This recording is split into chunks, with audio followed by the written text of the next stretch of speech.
मेरे प्यारे भक्तों, राम राम। क्या आप जानते हैं कि शमशान से लौटने के बाद की गई सिर्फ एक छोटी सी भूल आपके हंसते खेलते घर को पूरी तरह बर्बाद कर सकती है? जी हां, शास्त्रों का यह गंभीर सत्य है कि मृत्यु के स्थान से घर लौटते समय जो लोग नियमों का उल्लंघन करते हैं, उनके जीवन में दरिद्रता और अशांति का ऐसा चक्र शुरू होता है जिसे रोकना फिर किसी के वश में नहीं रहता। आखिर ऐसा क्यों होता है कि एक व्यक्ति दिन रात ईमानदारी से मेहनत करता है, फिर भी पाई पाई को तरसता है, जबकि दूसरा व्यक्ति बहुत कम प्रयास में ही सुख सुविधाओं का आनंद लेता है? क्या ये सिर्फ किस्मत है या आपके पिछले जन्मों और वर्तमान के कर्मों का फल? आज हम उस गुप्त और डरावनी गलती के बारे में बात करेंगे जो अक्सर लोग अंतिम संस्कार से आने के बाद अनजाने में कर देते हैं, जिससे लक्ष्मी माता रुष्ट हो जाती है और शनि देव की क्रूर दृष्टि घर पर पड़ जाती है। यह विषय कोई अंधविश्वास नहीं बल्कि गहरा आध्यात्मिक विज्ञान है, जिसे हमारे पूर्वजों ने गरुड़ पुराण जैसे ग्रंथों में संजोया है। इसलिए प्यारे मानने वालों, हम आपसे गुजारिश करते हैं कि आप इस वीडियो को आखिर तक ध्यान से देखें। छोटे से छोटे हिंट को भी स्किप करना, देखना या नजरअंदाज करना अपनी किस्मत को नजरअंदाज करने के बराबर है। यदि आप वास्तव में देवी लक्ष्मी की कृपा प्राप्त करना चाहते हैं तो कृपया इन बातों को हल्के में न लें, क्योंकि सही समय पर किया गया एक छोटा सा बदलाव आपके भाग्य में बड़ा मोड़ ला सकता है। इस महत्वपूर्ण ज्ञान को कभी न खोने के लिए अभी सब्सक्राइब करें, वीडियो को लाइक करें और कमेंट बॉक्स में अपनी पूरी श्रद्धा के साथ जय लक्ष्मी माता लिखें, ताकि आपके घर में सुख समृद्धि बनी रहे। भक्तों, क्या आपने कभी सोचा है कि श्मशान की वह भूमि जहां शरीर राख में बदल जाता है, वहां की ऊर्जा आपके घर की खुशियों को कैसे लील सकती है? शास्त्र कहते हैं कि मृत्यु के स्थान पर यम की छाया होती है और वहां की हवा में अतृप्त इच्छाओं का वास होता है। जब आप उस स्थान से लौटते हैं और बिना किसी शुद्धि के सीधे अपने घर में प्रवेश कर जाते हैं, तो आप केवल एक व्यक्ति के रूप में नहीं बल्कि दरिद्रता और दुर्भाग्य के वाहक बनकर प्रवेश करते हैं। कई परिवारों में देखा गया कि एक अंतिम संस्कार से लौटने के बाद अचानक व्यापार ठप हो गया, जमा पूंजी अस्पताल के चक्करों में खर्च होने लगी और घर में रहने वाले लोगों की बुद्धि ऐसी भ्रष्ट हुई कि भाई भाई का दुश्मन बन गया। ये कोई संयोग नहीं है भक्तों, ये अशोच का प्रभाव है। जब आप अशुद्ध अवस्था में घर की दहलीज लांघते हैं तो आपके घर की कुल देवी और धन की देवी लक्ष्मी वहां से मुख मोड़ लेती हैं। जहां लक्ष्मी नहीं होती वहां अलक्ष्मी का वास हो जाता है, जो अपने साथ कलह, बीमारी और कंगाली लाती है। आप कितनी भी पूजा पाठ कर लें, कितने भी व्रत रख लें, लेकिन अगर आपके घर का सुरक्षा कवच उस एक गलती से टूट गया है तो कोई भी अनुष्ठान फलित नहीं होगा। शनिदेव जो कर्मों के फलदाता हैं, वे इस अनुशासनहीनता को स्वीकार नहीं करते। वह देखते हैं कि आपने मृत्यु जैसे गंभीर संस्कार का अनादर किया है और इसके दंड स्वरूप वे आपके जीवन में संघर्षों की एक लंबी कतार खड़ी कर देते हैं। लोग अक्सर शिकायत करते हैं कि महाराज, हम तो बहुत दान पुण्य करते हैं, फिर भी हमारे घर में बरकत क्यों नहीं है? इसका उत्तर आपके उन्हीं छोटे छोटे कर्मों में छिपा है। शमशान से लौटने के बाद की वह एक चूक आपके वर्षों के पुण्यों को क्षण भर में भस्म कर सकती है। यह अदृश्य नकारात्मकता आपके बच्चों के भविष्य पर भी ग्रहण लगा देती है। घर का वातावरण इतना भारी हो जाता है कि सुख शांति केवल सपनों की बात रह जाती है। याद रखिए, कर्म की गति बहुत सूक्ष्म है। अगर आज आपने इस चेतावनी को अनदेखा किया तो कल को होने वाले नुकसान की भरपाई करना आपके हाथ में नहीं होगा। भक्तों, अब बहुत ध्यान से सुनिए, क्योंकि मैं उन 7 गलतियों का वर्णन करने जा रहा हूं जो आपके घर की सुख समृद्धि को दीमक की तरह चाट जाती हैं। ये बातें केवल परंपरा नहीं है, बल्कि इनके पीछे गहरा संस्कार और कर्म छिपा है। पहली गलती, बिना स्नान किए घर के भीतर प्रवेश करना और वस्तुओं को छूना। शास्त्रों में इसे अशौच की सबसे गंभीर अवस्था माना गया है। जब आप श्मशान से लौटते हैं तो आपके शरीर और कपड़ों पर सूक्ष्म मृत्यु कण और नकारात्मक ऊर्जा चिपकी होती है। कई लोग आलस में आकर सीधे सोफे पर बैठ जाते हैं या पानी का गिलास उठा लेते हैं। याद रखिए, जैसे ही आप बिना स्नान किए घर की किसी वस्तु को छूते हैं, आप उस नकारात्मकता को अपने घर के अन्न और जल में प्रवाहित कर देते हैं। इससे घर के सदस्यों की सेहत बिगड़ने लगती है और धन का प्रवाह रुक जाता है। दूसरी गलती, घर लौटते समय पीछे मुड़कर देखना। यह एक बहुत बड़ा आध्यात्मिक संकेत है। जब अंतिम संस्कार पूरा हो जाता है तो आत्मा का मोह पूरी तरह भंग नहीं होता। यदि आप शमशान के द्वार से बाहर निकलते समय पीछे मुड़कर देखते हैं तो इसका अर्थ है कि आप उस ऊर्जा को वापस बुला रहे हैं। यह क्रिया आपके मन में भय और भ्रम पैदा करती है, जिससे आपकी निर्णय लेने की शक्ति कमजोर हो जाती है और व्यापार में घाटा होने लगता है। तीसरी गलती, सीधे रसोई घर या पूजा स्थान में जाना। भक्तों, रसोई में मां अन्नपूर्णा और पूजा घर में आपके इष्ट देव का वास होता है। श्मशान की अशुद्ध ऊर्जा के साथ इन पवित्र स्थानों में प्रवेश करना साक्षात देवताओं का अपमान है। जो लोग ऐसा करते हैं उनके घर से लक्ष्मी माता तत्काल विदा हो जाती है, अन्न में दोष आ जाता है और घर में बरकत खत्म हो जाती है। चौथी गलती, छोटे बच्चों या गर्भवती महिलाओं के पास जाना। बच्चों और गर्भवती महिलाओं का ओरा बहुत कोमल होता है।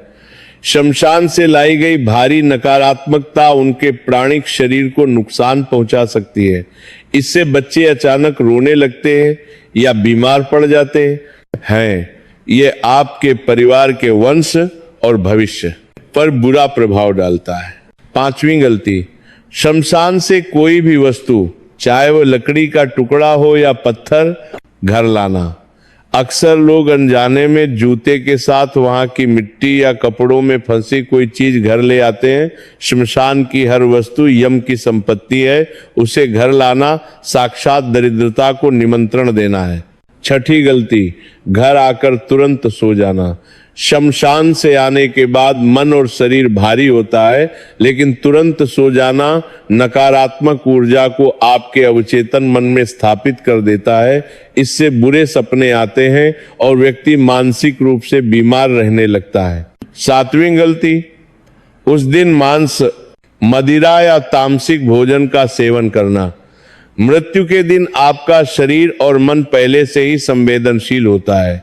तामसिक भोजन करने से शनिदेव अत्यंत रुष्ट होते हैं, जिससे जीवन में अचानक दुर्घटनाओं और कानूनी विवादों का योग बनने लगता है। मेरे प्रिय भक्तों, अब आपके मन में यह प्रश्न उठ रहा होगा कि क्या वास्तव में एक छोटी सी भूल इतना बड़ा विनाश कर सकती है? इसका उत्तर हमारे प्राचीन गरुड़ पुराण और शिल्प शास्त्र में विस्तार से मिलता है। शास्त्रों के अनुसार श्मशान भूमि को महाश्मशान कहा गया है, जो भगवान शिव का वह रूप है जहां वे वैराग्य और काल के अधिपति के रूप में विराजते हैं। जब किसी शरीर का दाह संस्कार होता है तो पंच तत्वों में विलीन होने की प्रक्रिया के दौरान वह ऊर्जा का एक बहुत बड़ा विस्फोट होता है।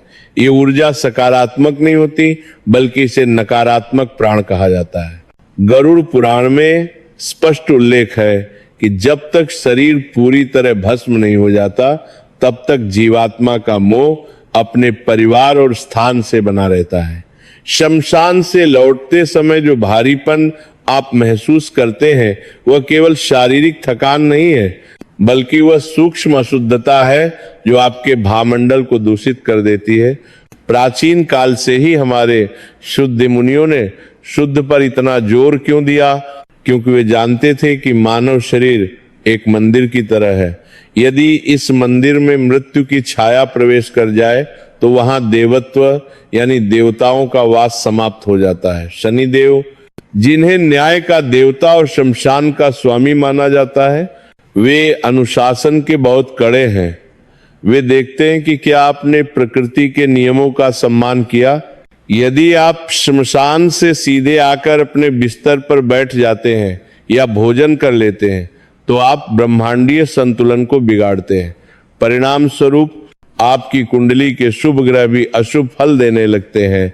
राहु और केतु जैसी छाया शक्तियां आपके घर में सक्रिय हो जाती हैं, जिससे अचानक धन हानि और मानसिक भ्रम की स्थिति उत्पन्न होती है। भक्तों, यह संस्कार का बीज है। अगर शुद्धता का संस्कार होगा तो जीवन में सुख का फल लगेगा, और यदि अशुद्धता को प्रश्रय दिया गया तो केवल दरिद्रता ही हाथ लगेगी। मेरे भक्तों, अब बहुत ध्यान से सुनिए।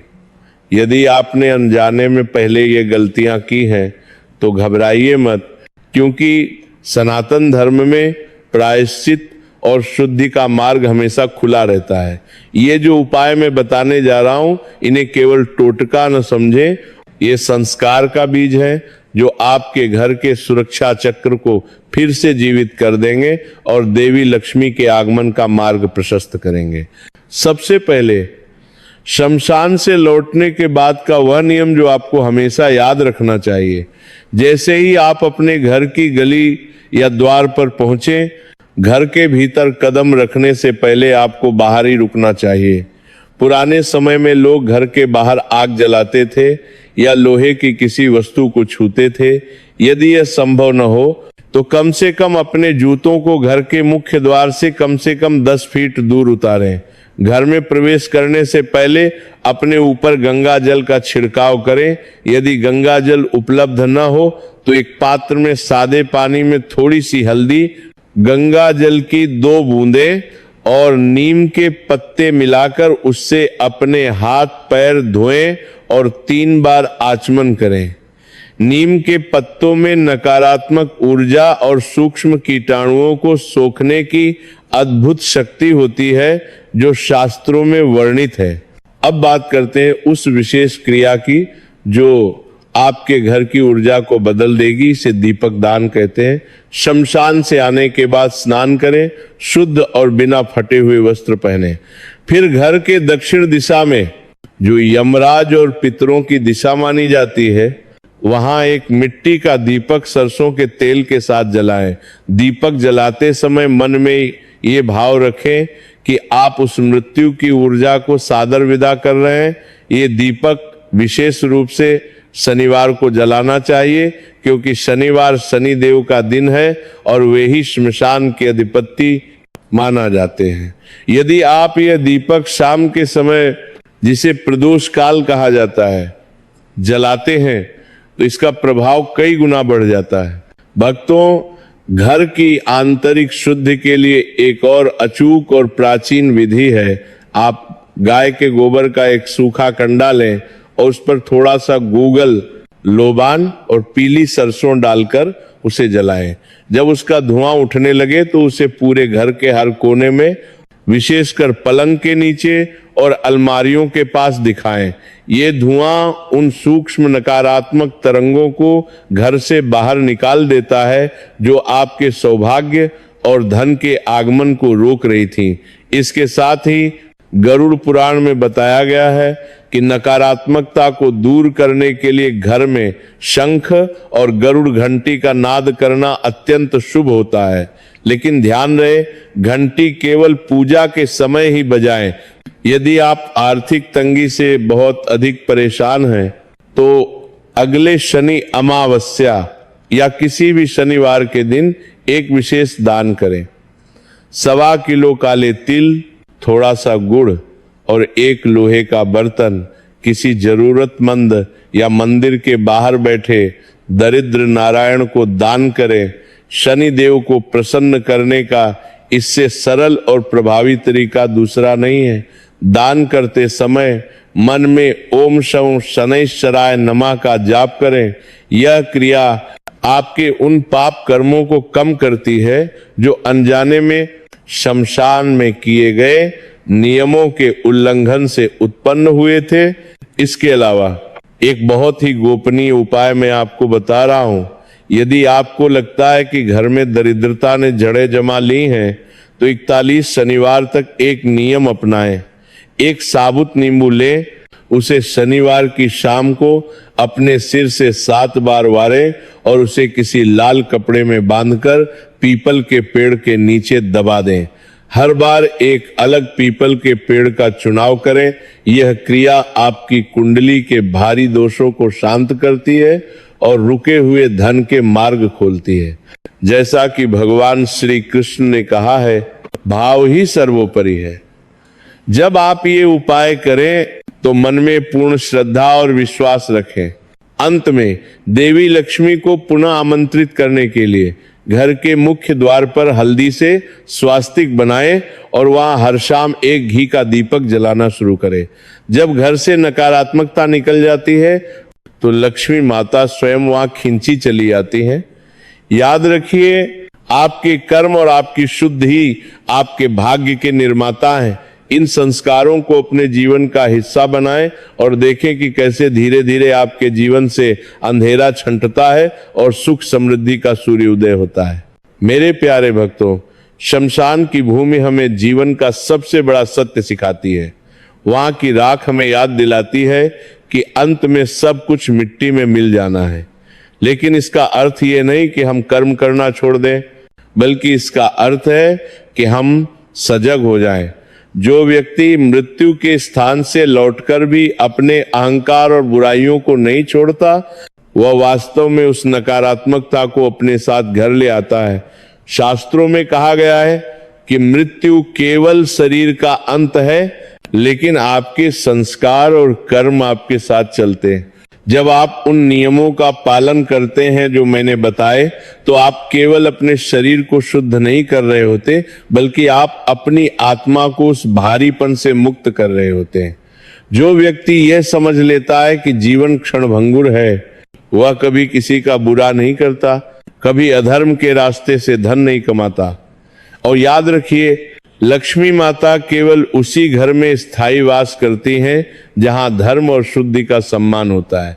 शमशान की वह एक गलती वास्तव में आपके असावधान होने का प्रतीक है। जब आप जागृत होते हैं, जब आप नियमों का सम्मान करते हैं, तो आप प्रकृति की शक्तियों के साथ तालमेल बिठाते हैं। यही वह क्षण है जब आपका भाग्य उदय होता है। जो लोग मृत्यु को सम्मान देते हैं, जीवन स्वयं उन्हें पुरस्कृत करता है। इसलिए इन बातों को केवल अंधविश्वास न समझें। ये एक जीवन जीने की कला है जो हमें हमारे ऋषियों ने विरासत में दी है। मेरे प्यारे भक्तों, शमशान की वह भूमि जहां चारों ओर शांति और राख का साम्राज्य होता है, हमें जीवन का सबसे बड़ा और कड़वा सत्य सिखाती है। वहां की मिट्टी में हर व्यक्ति को एक दिन मिल जाना है, चाहे वह राजा हो या रंक। लेकिन अक्सर लोग शमशान से लौटते ही उस सत्य को भूल जाते हैं। गरुड़ पुराण हमें यह चेतावनी देता है कि जो व्यक्ति मृत्यु के स्थान से लौटकर भी अपने अहंकार, क्रोध और लालच को नहीं त्यागता, वह वास्तव में उस मृत्यु ऊर्जा को अपने भीतर जीवित रखता है। ये ऊर्जा आपके सूक्ष्म शरीर को धीरे धीरे खोखला करने लगती है, जिससे घर में अशांति और दरिद्रता का जन्म होता है। भक्तों, शमशान से लौटने के बाद जो शुद्धि के नियम मैंने बताए, वे केवल शारीरिक सफाई नहीं है, बल्कि वे एक जागृति है।